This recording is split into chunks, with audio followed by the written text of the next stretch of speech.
Work comes in many forms. Some things work out, but you have to put in the work. For over 20 years, Commonwealth Charter Academy has put in the work to perfect virtual learning and in-person experiences for K-12 learners. Plus, CCA provides all the resources, materials, and support each student needs to thrive, cost-free. To us, it's all in a day's work. CCA, how schools should work. Visit ccaeducate.me. Criminology is a true crime podcast that may contain discussion about violent or disturbing topics. Listener discretion is advised.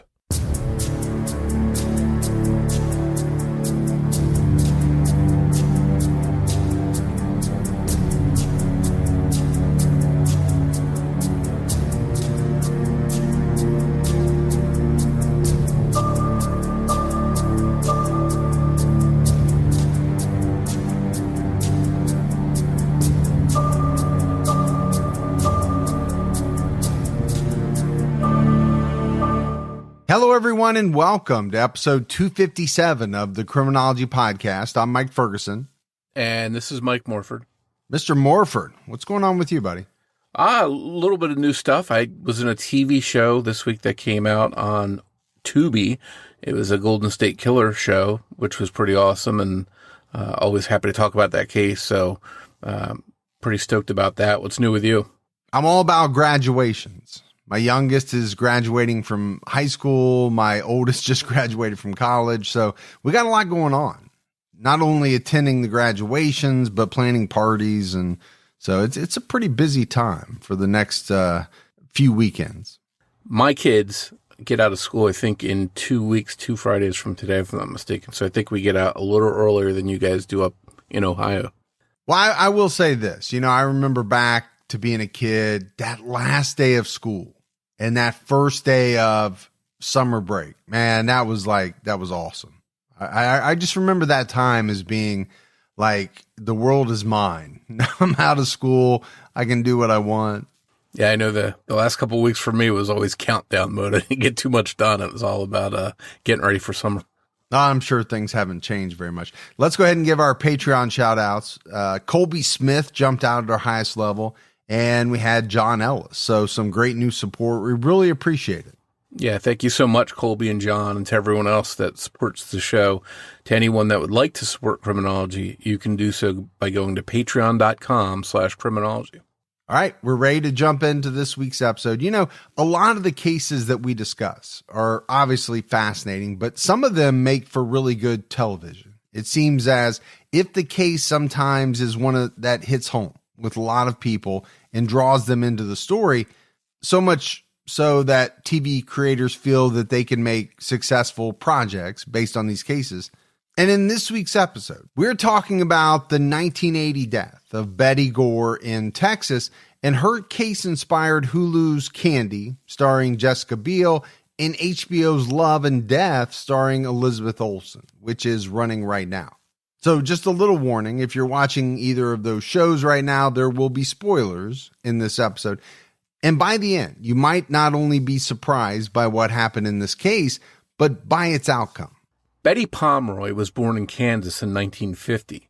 The oldest of 3 kids, she was the only girl. Her brother, Ronald Pomeroy, told Oxygen she was very popular. According to Ronald, she was involved in all kinds of school events, music, plays, and student council. Betty met Allan Gore at Southwestern College in Winfield, Kansas. Allan was a teaching assistant in a class that Betty took there. Before long, they started dating and fell in love. In 1970, the two were married. Eventually, they ended up in Wiley, Texas, northeast of Dallas. Betty taught 5th grade at R.C. Dodd Middle School. According to Ronald Pomeroy, in his Oxygen interview, being a teacher was Betty's dream. He told Oxygen she wanted to be an elementary school teacher, really from the word go. Together, Betty and Allan had 2 children, both daughters, Alyssa and Bethany. By 1980, Alyssa was in kindergarten, and Bethany, born in 1979, was still an infant. Life for the Gores in Wiley, Texas was perfect, or so it seemed. Betty kept busy with teaching, and Allan worked for an electronics company. They were both socially active and regularly attended church. The couple had a lot of friends in Wiley, a community located about 30 minutes northeast of Dallas.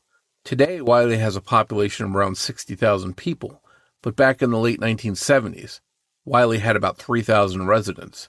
So to say that most people there really knew each other back then wouldn't be an over-exaggeration. On Friday, June 13th, 1980, Allan headed to the Dallas-Fort Worth airport for a business trip. He and other coworkers from the company he worked for were going to meet in Minnesota to secure a job for one of their largest clients, 3M. Betty didn't like it when Allan traveled and she was alone with the kids, but it was something that he had to do in order to advance his career. This time, Betty was even more anxious because she thought she may be pregnant again. Her period was late that month.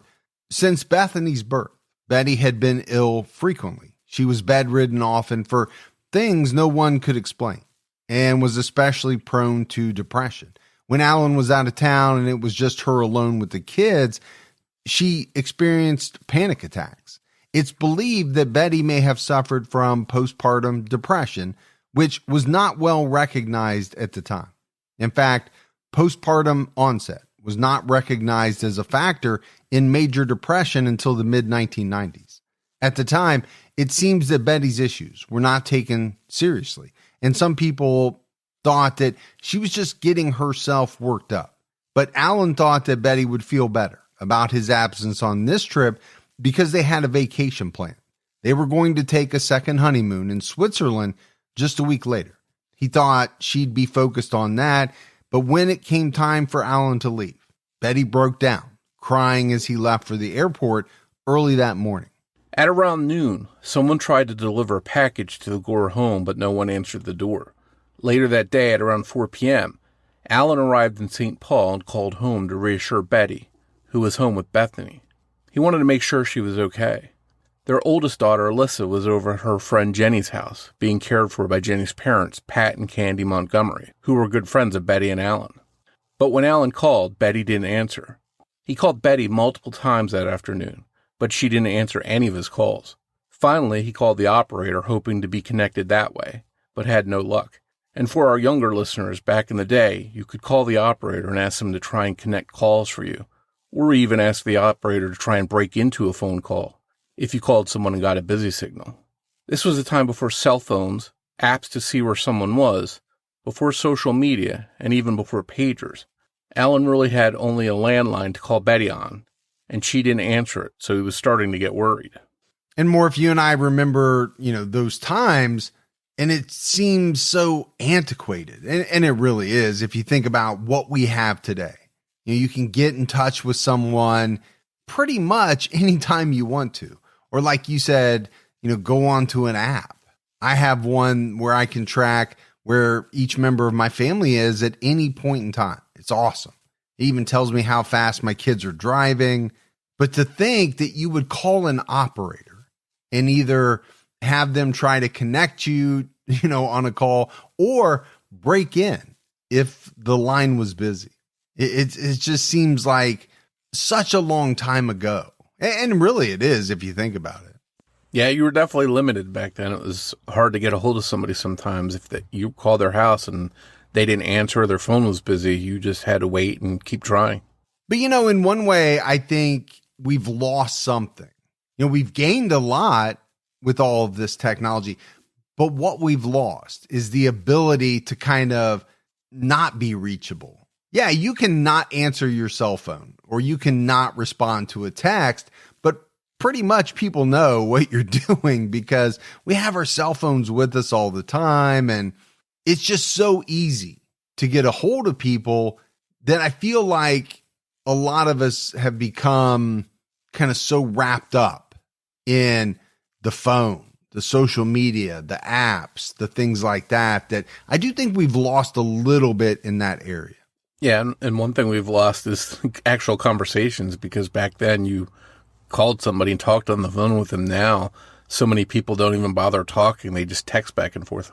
Yeah, so, we have a phone plan, but the phone part of it, outside of my wife and I, rarely gets used. I mean, my daughters, I can count on my hands the number of times I've actually heard them have real phone conversations with their friends. It just doesn't happen that way anymore. Allan called multiple people who he thought may have seen or talked to Betty that day, friends, neighbors, but no one had seen or heard from Betty. Richard Parker, a neighbor, went and knocked on the door, but there was no answer. He didn't see anything wrong. According to Texas Monthly, he got back on the phone with the worried Allan and said, "No answer, Allan. She must be out." After waiting even longer and calling again with no answer, Allan called Candy Montgomery to see if Candy had seen Betty that day. Candy hadn't seen Betty since around 10 a.m. when she said she popped over from Bible school to ask if Alyssa could go to the movies with the Montgomerys that night to see The Empire Strikes Back. And she had offered to take Alyssa to swim practice. She also needed Alyssa's bathing suit. So she headed over to see Betty alone that morning and pick up the bathing suit. Candy told Allan that Betty was fine that morning and didn't mention any plans to go out. Candy also mentioned that Betty had given her peppermints to give to Alyssa if she put her head underwater. Alyssa got anxious when swimming, but the candies calmed her down. Candy told Allan that Betty said it was okay to take Alyssa to the movies. According to Candy, Betty was perfectly fine when she left their home that morning. Candy even offered to drive over to Allan's house to check on Betty, but Allan said he would just call the neighbors back. At around 10 p.m., which was past Betty's routine bedtime, Allan called Richard Parker again. Allan was really worried by this point. He asked Richard to check and see if Betty's car was in the garage, or whether she had gone out.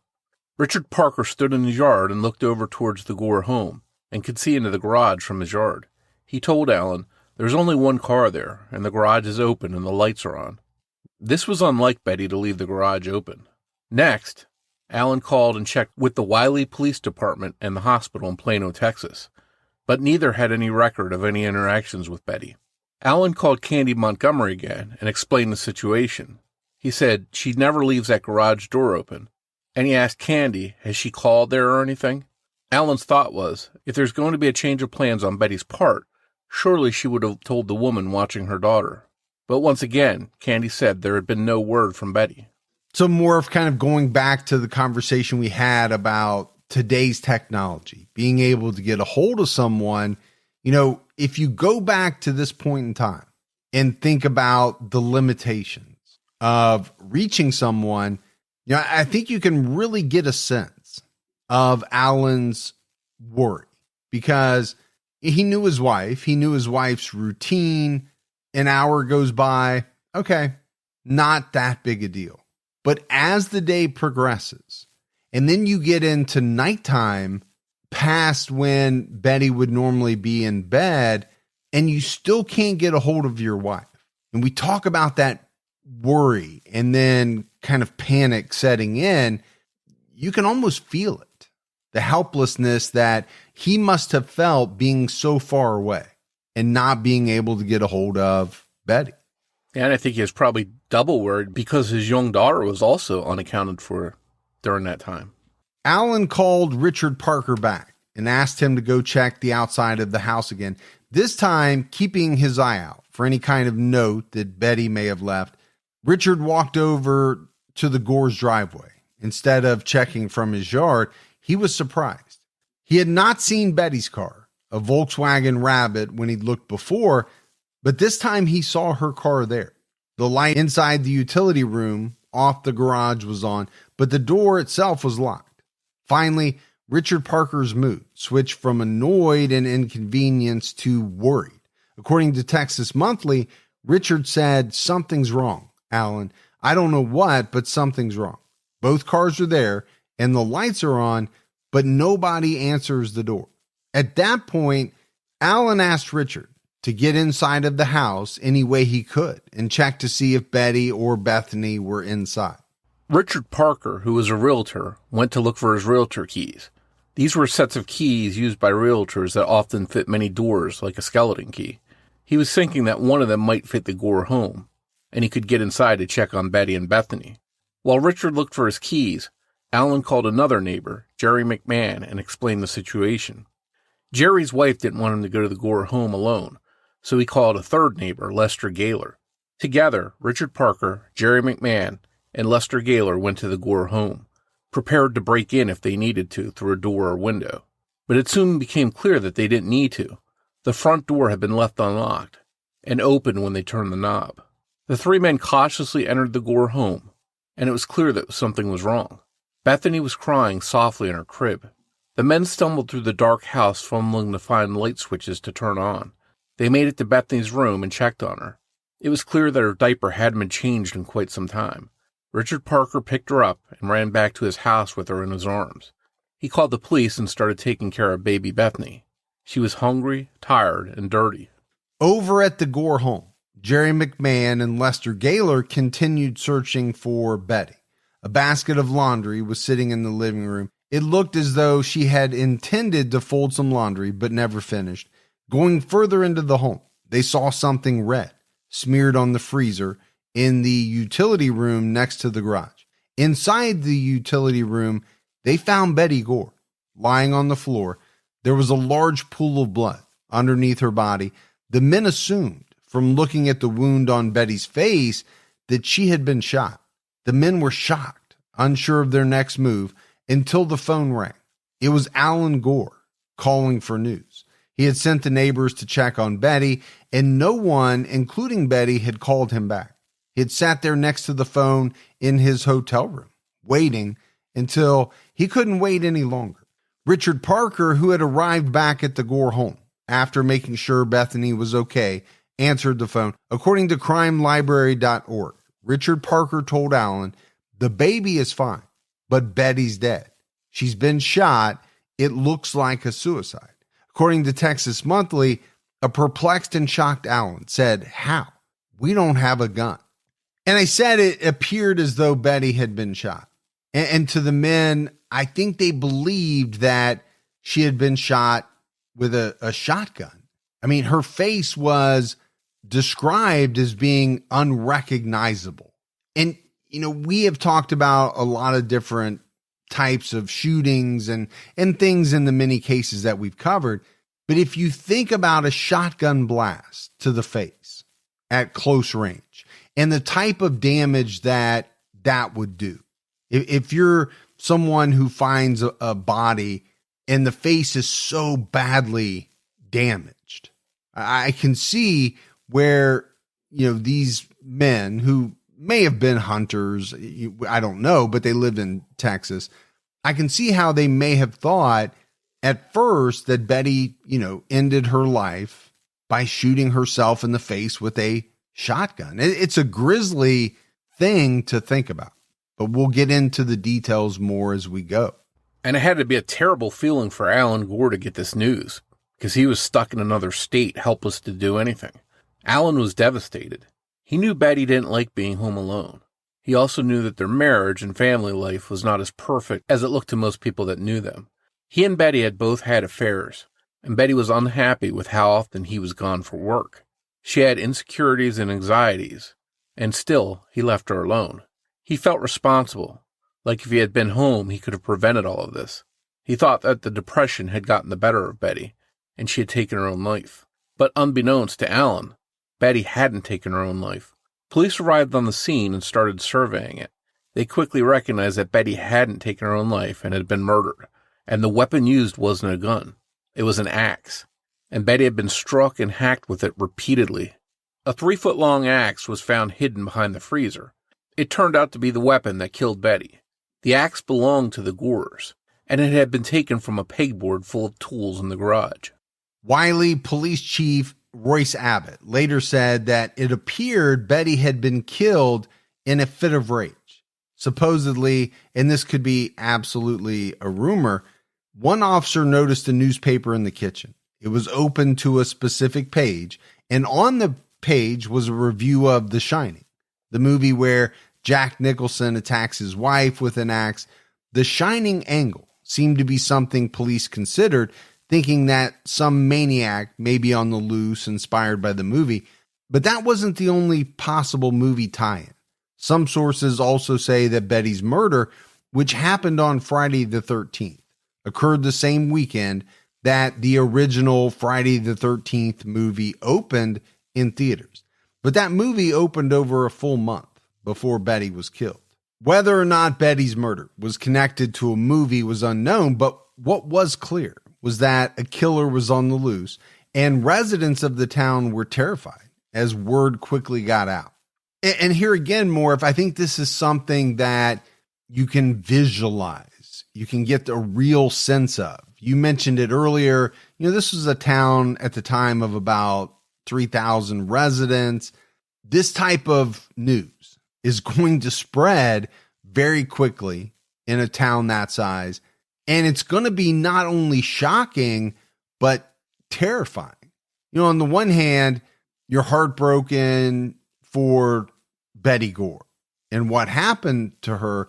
But on the other hand, probably pretty quickly, the concern goes to, well, am I safe? Is my family safe? What do we need to do to make sure that we're not the next victim? This was a town that wasn't used to any kind of violent crimes, especially one as gruesome and shocking as someone being killed with an axe. So you can imagine people in this town being terrified. Closer examination of the Gore home revealed no sign of forced entry. A trail of bloody footprints, apparently from a pair of sandals, led from the utility room to the bathroom. The bath mat was stained with Betty's blood. It appeared that whoever killed Betty had showered before trying to clean up the scene. Betty's homicide was the first of its kind in Wiley in almost 40 years. Homicide was something police there were just not used to dealing with, especially one this brutal. Chief Abbott called in Dr. Irving Stone from the Dallas County Institute of Forensic Sciences to perform the autopsy. Dr. Stone counted 41 separate wounds from the axe. The killer had focused on Betty's head and face, with 28 of the wounds being to that area of her body. According to Oxygen.com, Dr. Stone stated that it was a vicious set of blows to the body, the face, the arms, the head, the torso, even into the legs. So I want to go back to, these men finding Betty and believing initially that she had been shot in the face, most likely with a shotgun. That's how bad and brutal the scene was. And then you find out that no, there was no gun involved at all. All of that damage came from 41 blows from an axe. Yeah, that had to be a horrific crime scene when you consider the amount of wounds that she received. And I think investigators had their hands full trying to figure out exactly how things unfolded. Hey, Criminology fans, Morf and I would like to tell you about a true crime podcast called The Trail Went Cold, hosted by our friend Robin Warder. The Trail Went Cold is a weekly true crime podcast which covers a wide variety of baffling mysteries and cold cases. On each episode, Robin explores a different unsolved murder or missing persons case, and even some wrongful or questionable convictions. He goes over the known facts and details of each mystery and shares theories and analysis about what might have happened. If you're a fan of the classic TV show Unsolved Mysteries, you also get to hear an in-depth exploration of many of the cases that they featured. And since The Trail Went Cold has been around for over 7 years, there is a back catalog of over 350 episodes and minisodes to go through. New episodes of The Trail Went Cold drop every Wednesday wherever you listen to podcasts. Be sure to subscribe to The Trail Went Cold.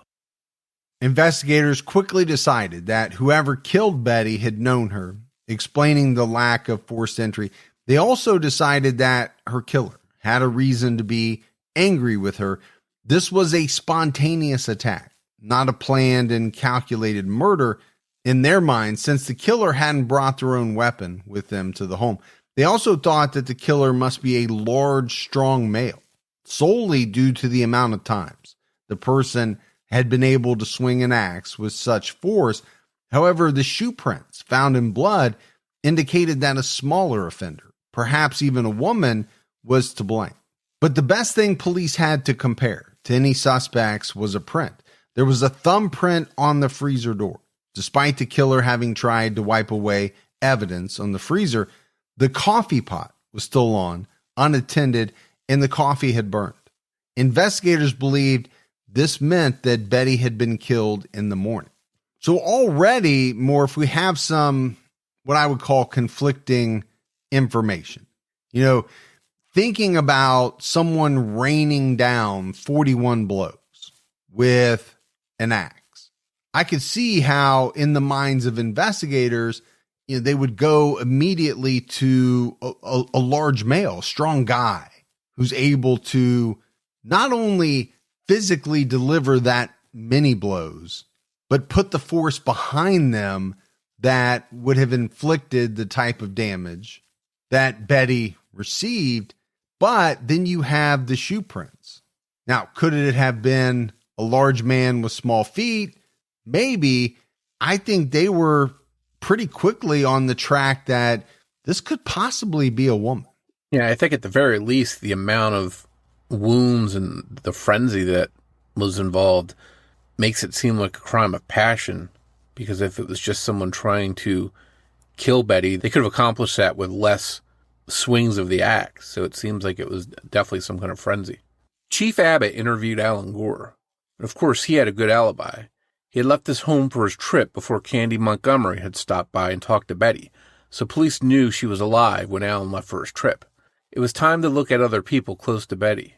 Chief Abbott asked Allan if he ever had an affair, to which he replied, never. But Allan lied.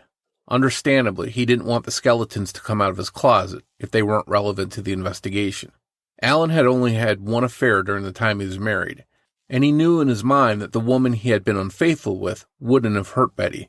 And that woman was Candy Montgomery, Betty's close friend.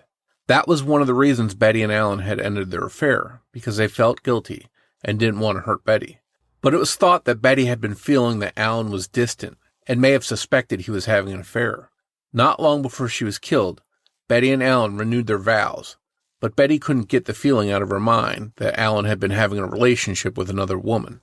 Early the next morning, the day after Allan Gore was questioned by Chief Abbott, the chief received a call from Allan admitting that he lied the day before and that he had one affair with Candy Montgomery, the same Candy who had been watching Alyssa and the same Candy who had been the last one known to see Betty alive. According to crimelibrary.org, the affair between Allan and Candy started in 1978 when Candy had approached Allan after choir practice at church and asked him point blank, "Would you be interested in having an affair with me?" Allan was taken aback by Candy's offer and not knowing what to say, said, "Well, thank you for your interest. Let me think about it and get back to you." He did get back to her, and they discussed a list of pros and cons to having an affair. Cons like both of them having families, both of them attending United Methodist Church in Lucas, Texas together, their daughters being best friends, and Candy and Betty being friends. In the end, though, Allan and Candy decided to move forward with the affair, and they decided on a date for their tryst to begin, December 12th, 1978. And this was something that really struck me. I'm just thinking about how this interaction went down. Candy comes out and just asks Allan point blank, "Do you want to have an affair?" And then it's as if they set out to make a plan. So first, we've got to make a pros and cons list to decide whether we're going to move forward with this. They did that and, ultimately decided that, yeah, we're going to do it. But, just think about sitting down and going through the pros and cons and weighing it and all of that.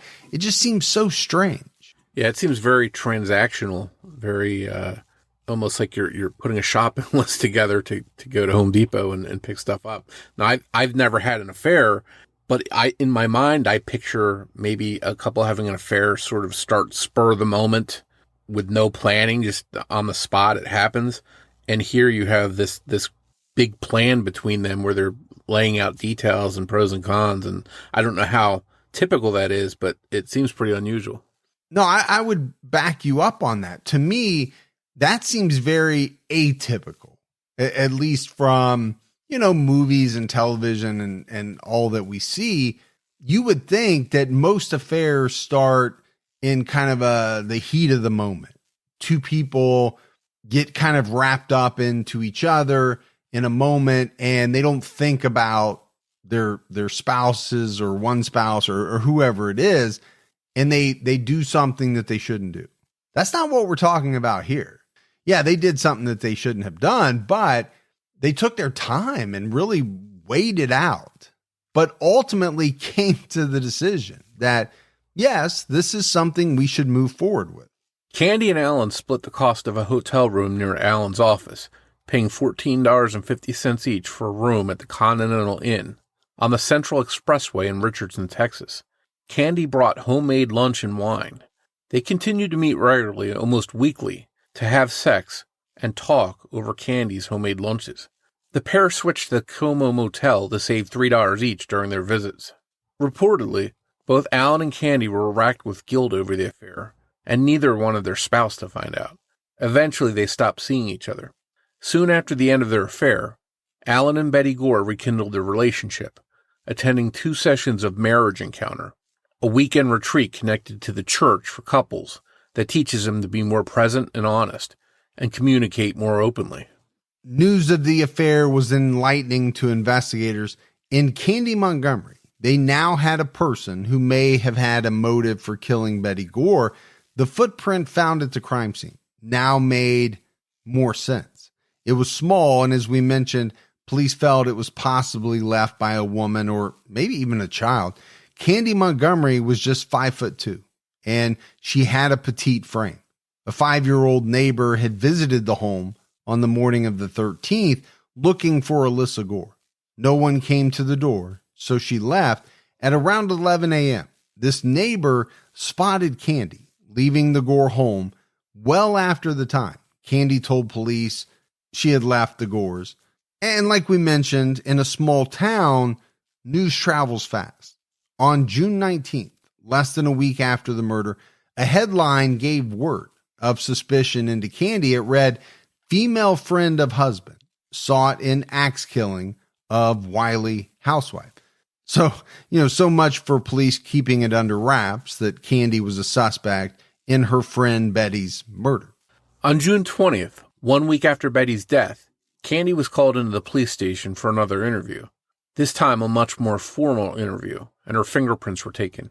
She had spoken to the police a few times before in the previous week, but this time was much more serious. Chief Abbott suspected that she was responsible, and that she hadn't been truthful with investigators. She had hidden her affair with Allan, just like he had at first. Finally, during this interview, she admitted to having an affair, but she also claimed she had no idea who would have killed Betty, and insisted that she had been alive when she left the Gore home on the morning of June 13th. Hours after the interview, investigators found a match to the fingerprint on the freezer in the Gore's utility room. A perfect match. It was Candy Montgomery's thumbprint. On June 26, 1980, Candy Montgomery was arrested. She was looked over for evidence of a struggle on her body. Candy and her husband, Pat, decided to hire attorney Dan Crowder, who attended the same church, and Dan Crowder would later tell the Fort Worth Star-Telegram. Without her consent, she was strip searched, stating they took off her clothes and took photographs of her. The next day, Candy posted a $100,000 bail and was able to leave the jail. She attended church services just 2 days after posting bond. People couldn't believe it. There were whispers, there were gasps during the church service. On July 8th, there was another headline about Candy in the Dallas Times-Herald asking, "Candy Montgomery, is she a killer?" In that article, one friend claimed Candy doesn't have a dark side. Attorney Robert Udashin later told Oxygen.com, Candy was a really outgoing, likable person. She was very involved in her community, her church. She was in the choir. She taught Sunday school. And it's always interesting to me what people say about individuals who are accused of a crime. A lot of times, even with some of the most heinous serial killers that we've covered, neighbors come out and say, I just can't believe it. That person was such a good guy, so helpful, would cut my grass or take out my garbage or whatever it is. Here you have someone saying, well, she was very likable. She went to church. She was in the choir at church. She even taught Sunday school. And I get all that.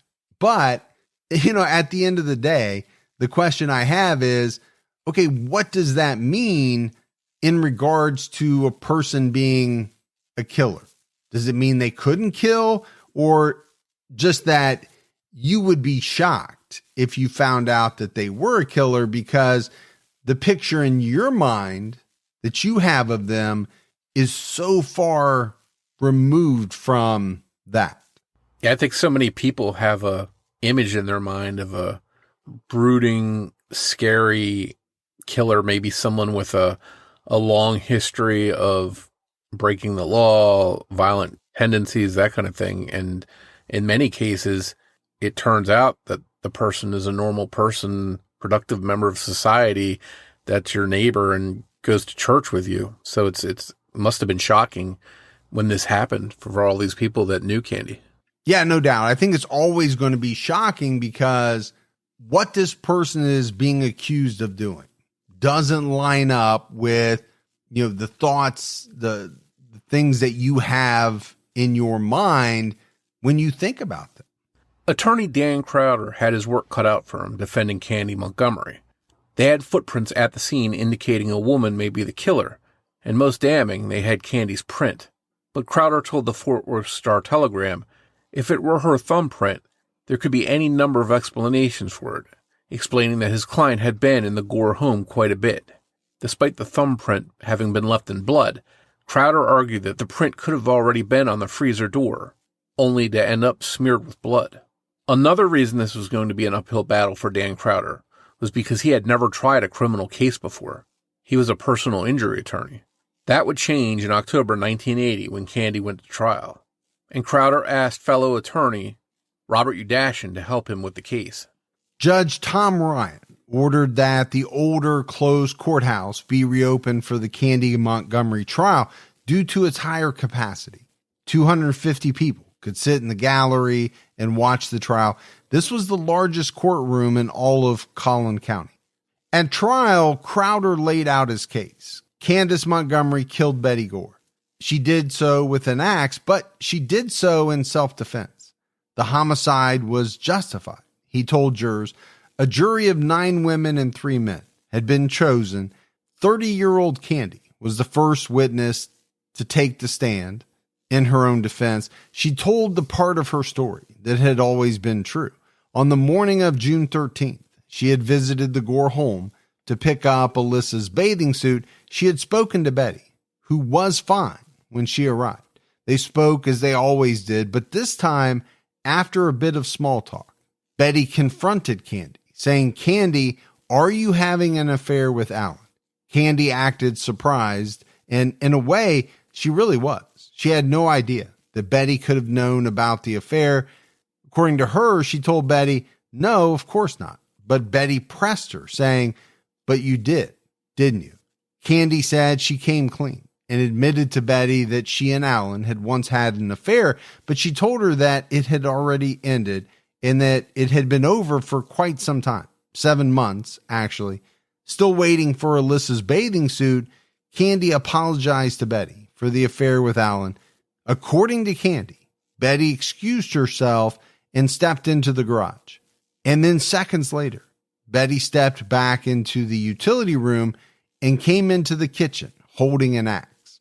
According to Candy, Betty yelled suddenly, "You can't have him," and rushed at Candy with the axe.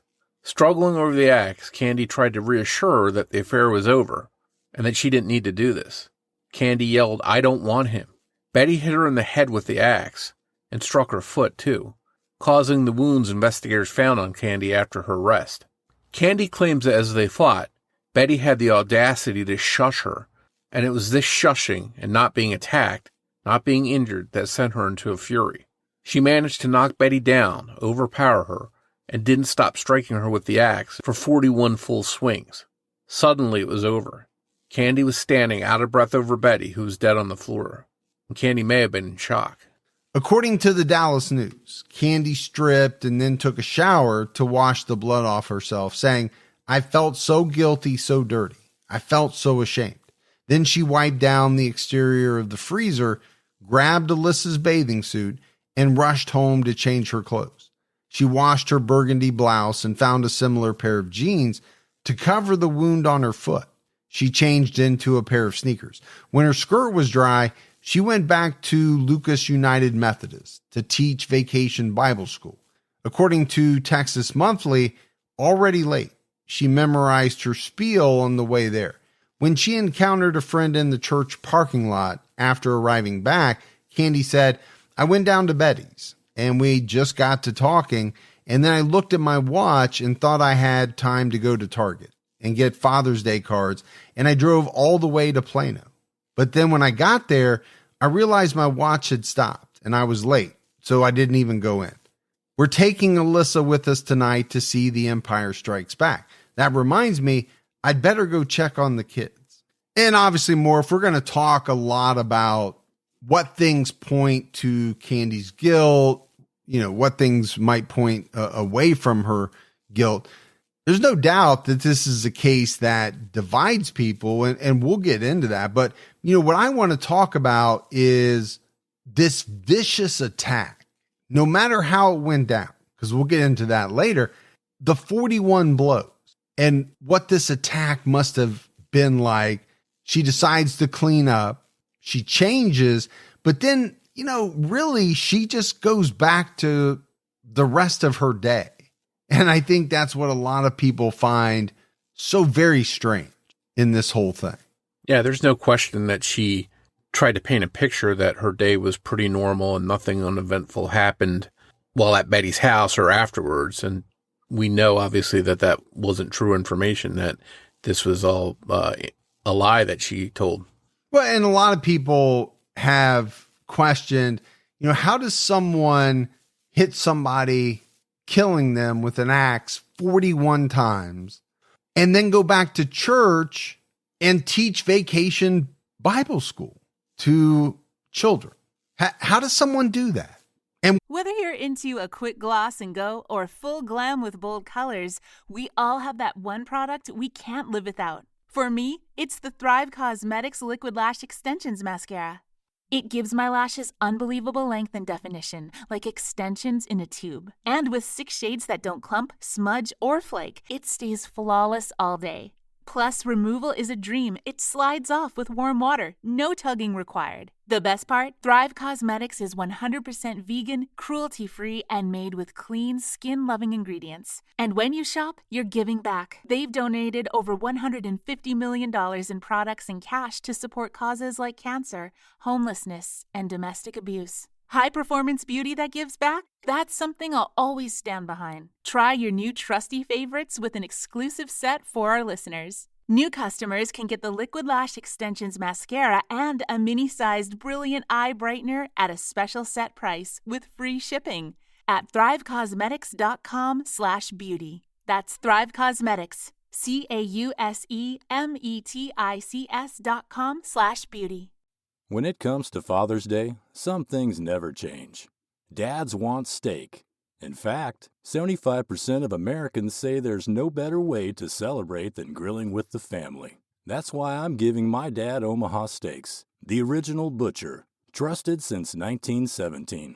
Their steaks are aged for tenderness, hand-cut by master butchers, and full of rich, beefy flavor. I recently tried their filet mignon and all-new smash burgers. Incredible quality and so easy to prepare. Whether it's beef, burgers, chicken, or seafood, every bite is backed by their 100% money-back guarantee. This Father's Day, give Dad the world's best steak experience with Omaha Steaks. Visit omahasteaks.com for guaranteed perfect gifts that deliver legendary quality. And for an extra $35 off, use promo code FLAVOR at checkout. That's omahasteaks.com, and an extra $35 off with promo code FLAVOR at checkout. See site for details. what does it mean, right? That's what the type of things that we need to get into. Is she doing all this because it's part of some preconceived master plan that she had to try and get away with this? Or did she panic after the fact and say, oh, what have I done? They're going to think I murdered her. And then she's just trying to cover up that part of it. I have to be as normal as possible. And I think this is one big thing that the jury's going to have to wrestle with. Later, back at home, the phone rang incessantly with news of what Candy already knew, that Betty had been found dead. When Candy was told that it appeared Betty had been shot, she was careful not to correct the caller and say that she had actually been hacked with an axe. Candy cut up the sandal she had been wearing with a pair of garden shears as she spoke on the phone, maybe still in shock. Dr. Fred Faison testified in Candy's defense. Faison had examined Candy prior to her trial, using hypnosis to access her memories. He claimed that sometime in the 1950s, when Candy was about 4 years old, she had accidentally cut herself with a broken glass so badly she required stitches. At the hospital, little Candy was basically hysterical and couldn't be consoled, and her mother really didn't try to console her. Instead, she was embarrassed by the attention Candy's racket was causing, and her mom shushed her. Faison theorized that during the attack, after Betty wounded and shushed her, Candy experienced a dissociative reaction. She was aware of doing the act, but didn't comprehend what she was doing. The prosecution disagreed with Dr. Faison. The prosecutor said, "You're not going to swing an axe 28 times or 41 or however many times it was in this case and not know what you're doing." Psychiatrist Clay Griffith, who did not examine Candy herself, only the records and testimony, agreed with the prosecution, saying that Candy's behavior was very goal-oriented in manner, not someone wandering around, not knowing what to do. Polygraph examiner Don McElroy also testified in Candy's defense. In his opinion, Candy was being truthful when she stated that she killed Betty in self-defense. During his closing arguments, Crowder told the jury that the prosecution had presented not one word of evidence that has refuted the testimony of self-defense. The trial ended after 8 days, and the jury deliberated for just 2 hours. Jury foreman Bob Schneider announced the verdict to the courtroom: not guilty. The courtroom was silent as Pat Montgomery ran to hug his wife. According to UPI.com, as they exited the courthouse, the shocked public shouted at Candy, "Murderer, murderer." One spectator yelled, "How can they let a confessed murderer go free?" Another one jeered, "Now she'll be able to sleep with some other woman's husband." Spectator Doris Howard felt that the prosecution hadn't proven their case. Juror Alice Doherty Rowley told the Dallas News that the type of attack and the number of injuries never had any bearing on the verdict at all, saying that whether it was one gunshot or 1,000 whacks, it didn't matter. And to be honest with you, I was kind of shocked by that statement because normally that does matter. You know, if you think about someone shooting a person and claiming self-defense, normally there would be a difference in 1 or 2 shots versus, unloading an entire magazine, reloading, and then unloading that one. And I think you could make somewhat of a comparison here with the 41 axe blows. Yeah, and I can see that line of thinking where someone has to stop and reload. I think obviously it's a little bit different with an axe. There's no stopping and reloading. It's just how many times you swing the axe, but could definitely see that. Allan Gore remarried months after Candy's acquittal to neighbor Elaine Clift. Eventually, they moved to California, somewhere near San Jose, and then divorced. In 1988, the girls, Bethany and Alyssa, were adopted by Betty's parents with Allan's blessing. In 2000, Bethany, who was there at home when her mother was killed, but was much too young to remember anything, told the Dallas Morning News, "I just wish I knew what really happened because nobody knows but her." And I do think that's a very interesting statement because it does often come down when you have this type of killing to one person's word, the killer, because their victim is dead. They can't tell their side of the story. So what you're left with are the words from Candy Montgomery and the evidence. And then jurors have to, put all of that together and decide whether or not the prosecution has proved their case. And obviously in this one, they didn't think they did. They didn't believe that they met their burden. According to crimelibrary.org, when reporters tried to speak to Candy Montgomery before the 20th anniversary of Betty's death, Candy was firm, saying, I'm telling you in big bold letters, I'm not interested. According to the Dallas Morning News, by 2010, Candy was living in Georgia and had been certified as a family counselor. She and her husband Pat were now using the last name Wheeler, which was Candy's maiden name. Pat has always stuck by his wife. In fact, prior to learning that Candy had killed Betty, he had found out about the affair between Candy and Allan, and had forgiven his wife, and he was looking forward to moving on from it. In 2003, Candy founded Restoration Ministries, which specializes in treating complex trauma. So we talked about it at the top of the show.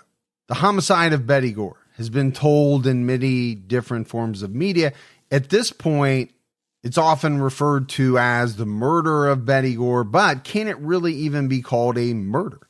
Officially, Candy was found not guilty of murder and can never be retried. In the eyes of a jury, she acted in self-defense. Last year, the Hulu miniseries called Candy aired, and currently Love and Death is airing on HBO Max. Attorney Robert Udashin, the only living member of Candy's legal team from 1980, consulted on the series. Just months ago, in February 2023, Udashin clarified that he still thinks Candy did act in self-defense. He was quoted in Preston Hollow Advocate magazine as saying, even though there was a lot of hostility to that decision, yeah, I think we got it right. At the end of the day, we only have Candy's version of what happened that day, and there's still unanswered questions. According to some people, not everything adds up. It was never explained how Betty figured out about Candy and Allan's affair, if she did. According to Allan, he had never come clean to Betty about it. Perhaps she just had a gut feeling, or caught Allan and Candy staring at each other, or maybe heard something said between them. According to crimelibrary.org, there was also a letter that Betty sent to her parents back home in Kansas on June 12th, the day before she died, which referred to her close friend Candy Montgomery. It would seem that if Betty referred to Candy as her good friend, that she had no suspicions about her just the day before she died. Either something changed that morning, or Betty didn't bring it up at all. Perhaps Betty had tried to confide in her good friend Candy about her suspicions that Allan was having an affair, completely unaware that Candy was the one he had been seeing. We'll never truly know what the conversation was between Betty and Candy before the axe was first picked up and swung. According to Candy, Betty attacked her without warning, and she did have physical injuries. But some people wonder if the final moments of Betty's life unfolded the way that Candy said they did. Some people still wonder if Betty, believing she was pregnant, confided in Candy about it, and that deep down, Candy wasn't over Allan, and it set off something violent in her, some kind of rage at the thought of Allan getting Betty pregnant. Now, we didn't mention it earlier when we talked about the autopsy, but it was determined that Betty was not pregnant. This June will mark the 43rd anniversary of Betty's shocking death, and despite the passage of time, as evidenced by multiple TV productions about the case, it's clear that this case continues to fascinate and intrigue people to this day. And one of the reasons that I believe it does is because there are still so many unanswered questions. I said it earlier, but I do think this is a case that divides people. Actually, you and I are a little bit divided. It's something that we talked about in the preparation during the writing and the research of this case leading up to the actual recording. We're a little bit split on it. Yeah, a lot of times we agree, we come to the same conclusions, but in this case, we're sort of the opposite spectrum. There's no question that Betty's death was a homicide. We talked off the air about homicide versus murder. They're two different things. The definition of homicide is the killing of one person by another, whereas the definition of murder is the unlawful premeditated killing of one human by another. So I think it's clear, at the very least, Betty's death is a homicide, and there's no question that she died at the hands of Candy Montgomery. Even Candy admits that. But I think where we really differ is what happened and how things went down. I think that it's possible that Candy was telling the truth, and she went there, as she said, to pick up a bathing suit for Betty's daughter. and something happened. We'll never really know what, but a conversation, something was said, and it led to violence. And I think a lot of people, maybe I'm in the minority there, but I think a lot of people think that she had some kind of grand plan in going there. Well, I don't know that I believe she had a grand plan of murder when she went over there, but I'm not 100% sure that it went down the way that she said it did. In my mind, I could see a conversation, maybe even an accusation on the part of Betty. Are you having an affair with my husband? Or I know that you had an affair with my husband. And I could see Candy realizing that if that came out, it could possibly be devastating to her, with the church, with the community. We talked about how, everybody kind of loved her. They thought she was a great person. Well, if it comes out that you had an affair with your friend's husband, how does that change the opinion of those in your circle, those in your church? You could make the argument that in that moment, she realized, I can't let this come out, and she took action. Whether she grabbed the axe first or whether Betty had the axe and she got it away from her, that part, is up for debate. I think some of the things that I really struggle with, the 41 axe blows. Okay, it doesn't scream self-defense to me. I go back to my earlier analogy, which it's not apples and apples. It might be apples and oranges, but if you shoot someone 15 times and then you reload and you shoot them another 15 times, is that self-defense? And then you have the rest of Candy's day, and you have to figure out what in your mind you make of it. She goes on about her day. There were some reports that she even, went out to lunch with friends. She definitely went back to the church. She taught, vacation Bible study to children. And this is after hitting her friend with an axe 41 times, cleaning up. And, it's hard to make sense of all of it. Now, I don't know that she went over to Betty's house with the intention of murdering her, but I don't believe it went down exactly the way that she has said it did. So what I will say is this would have been a pretty tough case for a jury.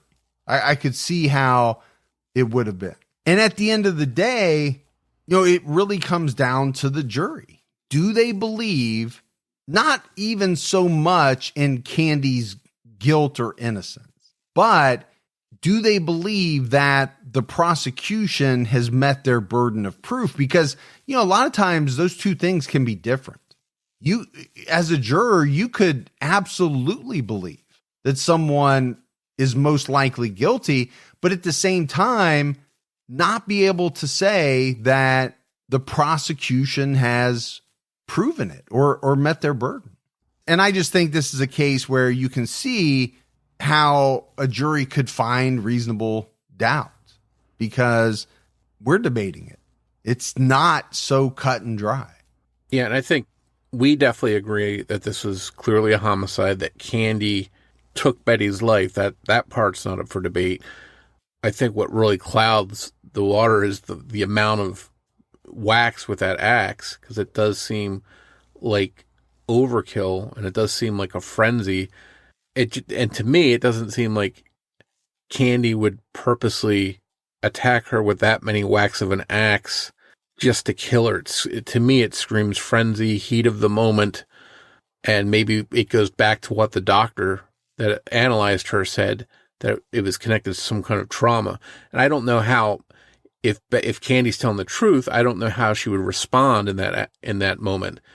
Like if any one of us, you or I, were defending ourselves and in a knockdown, drag out battle over an axe, where would we stop? During that heated moment or so when this is all going on.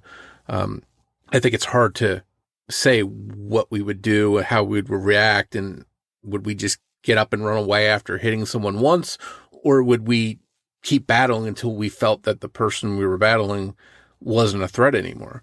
I think what's clear, as far as we can tell from everything, both of these women had no history of violence in their past.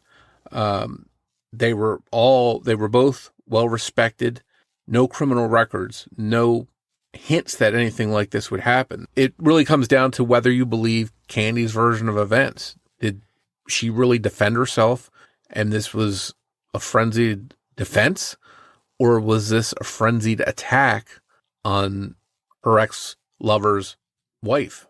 Yeah. And I think that's why, first of all, this case fascinates people because of that kind of ambiguity that exists. And also because I think people are divided. They're going to take a stand one way or the other. But like we said earlier, you only have Candy's version of events. Now you have the version of events proposed by the prosecution, but you don't have Betty's side. You can't have it because she was killed. You know, one question that I would like to bring up is, at what point could self-defense turn into murder? You know, just going back to this 41 whacks. Obviously, it didn't take 41 whacks with that axe to kill Betty Gore. And my thought is that probably has changed over time, and it probably varies, you know, state by state. You know, do you have the right to defend yourself? Yeah, absolutely. But what does that mean? Does it mean once you've incapacitated someone and you're no longer in danger that you stop and you get away, or that you can keep going until that person is dead? I think that's a real question. Yeah, and I think it is a valid question. And you, again, as I mentioned earlier, unless you're in that position, it's easy to say, okay, I would hit them once and then run away once they're incapacitated. But if you're in that frenzy, in that fight for your life, who knows what might happen? Especially if there is real history in Candy's past about her mom shushing her and Betty allegedly shushing her during this incident. Maybe it somehow set off some kind of, you know, deep rage that was buried someplace down. I don't know. I'm not an expert on that, but I do go back to a couple of things that have to be looked at. And one is it pretty clear that Candy didn't go there with intent. She didn't bring a weapon, at least. And the axe that was used was the Gore's axe. But I wonder a couple of things that make me think that Betty could have attacked her was Betty would have known where this axe was and could have walked into that garage and got the axe. But also Candy did have injuries, so we know she was hit, unless she hit herself. I mean, we could go down that road and say she hit herself to make it look like she was defending herself. But then again, she tried to hide these injuries. So, you know, I would make the assumption that she was hiding them because she really suffered those injuries, not because she wanted people to think that she was injured trying to defend herself. So I would take another position, which is one that I think a lot of people do take, and that's that the injury was on her foot. If you're swinging an axe 41 times, how easy is it for that axe to come down and hit you in the foot? And then why would you want to hide that?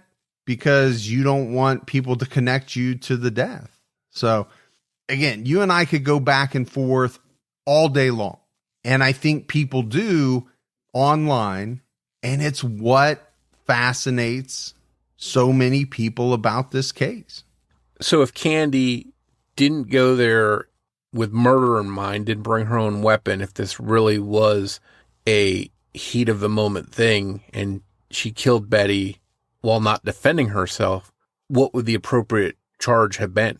Yeah, I think you probably take first degree out, right? If there was no intent, if she didn't go over there with the intention of murder, you're probably looking at second degree manslaughter, I guess. I don't know, something like that.